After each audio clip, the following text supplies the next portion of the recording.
Reyna, our Queen, ngayong gabi ito.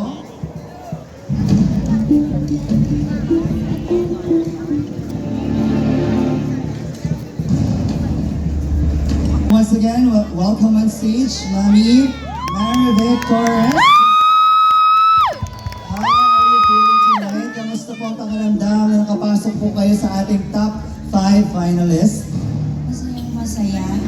Nakapasok ako sa top 5 kahit na hindi ko to inaasahan. Masaya na ako sa nakuha ko ngayon. Of course, very joyful ang yung nag-uumapaw yung puso, Mami Marivic Torres. Baka may gusto po kayo i-shout out sa ating mga supporters tonight? Maraming salamat sa mga sumuporta po sa akin.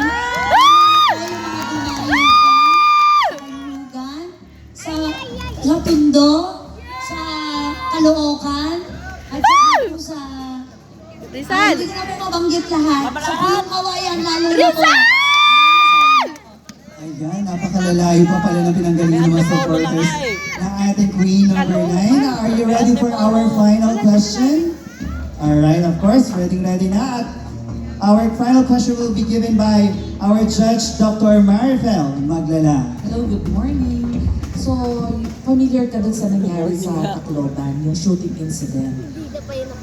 Kung ang sarili mong anak ang naging salarin sa isang trahedyang tulad ng shooting incident sa Tacloban, unahin mo ba siyang ipagtanggol sa kabila ng matinding batikos ng publiko o pipiliin mong manaig ang tama kaysa damdamin ng isang ina kahit maaring kamuhian kanya dahil dito? Bakit?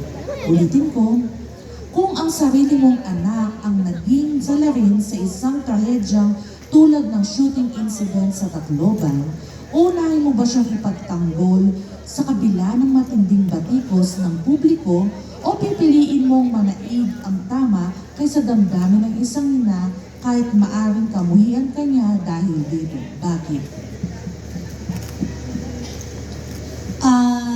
Ang tungkol po doon sa shooting incident sa Tacloban,